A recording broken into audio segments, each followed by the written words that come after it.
Metro ప్రయాణం వాయిదాల మీద వాయిదాలు పడుతోంది. 2 ఏళ్ల క్రితమే పట్టాలెక్కాల్సిన బ్రేకులు పడుతూనే ఉన్నాయి. ఈ ఏడాది చివరి నాటికి మెట్రోలో నగర ప్రజలు ప్రయాణం చేయవచ్చని సర్కార్ కొత్త డెడ్లైన్ విధించింది. మెట్రో ప్రయాణానికి ఎదురవుతోన్న అసలు ఇబ్బందులేమిటి? Watch the story. Hyderabad metro rail నిర్మాణం దేశంలోనే పెద్ద ప్రాజెక్ట్. పబ్లిక్ ప్రైవేటు భాగస్వామ్యంతో రూపుదిద్దుకుంటున్నది ఈ ప్రాజెక్ట్. ఎల్&టీ కంపెనీ మెట్రో పనులు చేస్తోంది. 2012లో జరిగిన ఒప్పందం ప్రకారం 2017 జూలై నాటికి పనులు పూర్తి చేసి మెట్రో రైలును అందుబాటులోకి తీసుకురావాలి. ప్రారంభంలో పనులు వేగంగా జరిగినా తర్వాత మందగించాయి. గ్రేటర్ ఎన్నికలకు ముందు 2016 ప్రథమార్థంలో ప్రారంభిస్తామని చెప్పినా చేయలేకపోయింది. తొలుత జూన్ 2కు, మళ్లీ డిసెంబర్కు, తర్వాత జూన్కు, తాజాగా ఈ ఏడాది లోపు పట్టాలెక్కిస్తామని చెబుతోంది సర్కార్. మొదటి విడతలో 2 కారిడార్లలో మెట్రో రైలును ప్రారంభిస్తామని మంత్రి కేటీఆర్ అసెంబ్లీలో ప్రకటించారు. ఇందులో మియాపూర్ నుంచి ఎల్బీనగర్ వరకు 29 కిలోమీటర్లు, నాగోల్ నుంచి హైటెక్ సిటీ వరకు 27 కిలోమీటర్ల మెట్రో మార్గాన్ని అందుబాటులోకి తెస్తామన్నారు. అయితే పనులు జరుగుతోన్న తీరు చూస్తే ఈ డెడ్లైన్లోపు పనులు పూర్తి కావడం కష్టంగా మారింది. భూసేకరణ, రోడ్డు వైడనింగ్, అలైన్మెంట్ వివాదాలు, కోర్టు కేసుల వంటి కారణాలు పనులకు అడ్డంకిగా మారాయి. మెట్రో పనులు జరుగుతోన్న మార్గాల్లో ట్రాఫిక్ డైవర్షన్ కష్టంగా మారింది. రద్దీ రూట్లలో పనులు రాత్రి వేళల్లోనే జరుగుతున్నాయి.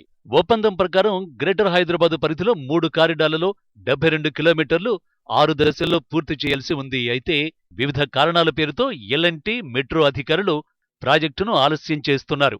మొదటి దశలో నాగోల్ నుంచి మెట్టుగూడ వరకు 8 కిలోమీటర్లను 2015 మార్చి 21 నాటికి, రెండో దశ మియాపూర్ నుంచి ఎస్ఆర్ నగర్ వరకు 12 కిలోమీటర్లను 2015 ఆగస్టు నాటికి పూర్తి చేయాలి. మూడో దశ మెట్టుగూడ నుంచి బేగంపేట వరకు నవంబర్ 14 నాటికి మెట్రో రైలు పరుగులు పెట్టాలి. బేగంపేట నుంచి శిల్పారామం వరకు 10 కిలోమీటర్లు, ఐదో దశలో ఎస్ఆర్ నగర్ నుంచి ఎల్బీ నగర్ వరకు 18 కిలోమీటర్లు ఆగస్టు 15, 2016 నాటికే పూర్తి కావాలి. ఇక చివరిగా ఆరో దశలో జేబీఎస్ నుంచి ఫలక్నుమా మార్గం 2017 జనవరి 1 నాటికి కంప్లీట్ అవ్వాలి. అయితే ఇప్పటికీ మొదటి దశలో ప్రతిపాదించిన పనులు పూర్తి కాలేదు. నాగోల్ నుంచి మెట్టుగూడ మార్గంలో ట్రయల్ రన్స్ జరిపి ప్రజలను ఊరించారు. రైల్వే శాఖ నుంచి అనుమతులు వచ్చినా ఎందుకు రైళ్లు నడపలేదన్నది అంతుచిక్కని ప్రశ్న.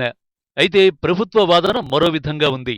మియాపూర్ టు ఎల్బీనగర్ 29 కిలోమీటర్లు, నాగోల్ టు శిల్పారామం 27.5 కిలోమీటర్ల మార్గాలలో సగం పనులే పూర్తయ్యాయి. అందుకే 7-8 కిలోమీటర్ల మేర కాకుండా మొత్తం పనులు పూర్తయ్యాకే మెట్రో రైలు ప్రారంభించాలని ప్రభుత్వం భావిస్తోంది.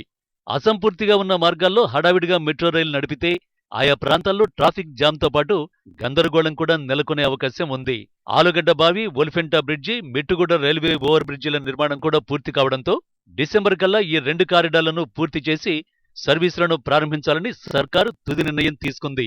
డిసెంబర్లోపు యుద్ధ ప్రాతిపదికన పనులను పూర్తి చేసి మెట్రో రైలును కూత పెట్టిస్తామని అసెంబ్లీ సాక్షిగా మంత్రి కేటీఆర్ స్పష్టం చేశారు. ఈ సంవత్సరం చివరి లోపల, ఈ సంవత్సరం పూర్తయ్యే లోపల హైదరాబాద్ మహానగరంలో మియాపూర్ నుంచి ఎల్బీ నగర్ వరకు 29 కిలోమీటర్ల అధ్యక్ష, అదే రకంగా నాగోల్ నుంచి హైటెక్ సిటీ వరకు అధ్యక్ష 27 కిలోమీటర్లు, 29 + 27 56 కిలోమీటర్ల మార్గం అధ్యక్ష ఈ సంవత్సరం చివరి వరకు సంపూర్ణంగా పూర్తయి అందులో హైదరాబాద్ ప్రజలు ప్రయాణిస్తారని చెప్పడానికి కూడా నేను సంతోషిస్తా ఉన్నాను అధ్యక్ష. ఈ 56 కిలోమీటర్లు కూడా పూర్తి చేసి ముఖ్యంగా ఈ 2 రద్దీ కారిడార్లు అధ్యక్ష, మియాపూర్ టు ఎల్బీ నగర్, నాగోల్ టు హైటెక్ సిటీ. ఒకటో కారిడార్లో 27 స్టేషన్ల నిర్మాణ పనులు, మూడో కారిడార్లో 24 స్టేషన్ల నిర్మాణ పనులు వేగంగా సాగుతున్నాయి. ఈ 2 కారిడార్లలో మెట్రోను నిరంతరాయంగా నడిపేందుకు వీలుగా 57 త్రీకోచ్ ట్రైన్లను దక్షిణ కొరియా నుంచి దిగుమతి చేసుకున్నారు. ఒక్కో త్రీకోచ్ ట్రైన్లో 900 నుంచి 1000 మంది ప్రయాణించేందుకు వీలుంటుంది. దీంతో హైదరాబాదీల కష్టాలు డిసెంబర్లో తీరనున్నాయని ప్రభుత్వ పెద్దలు చెబుతున్నారు.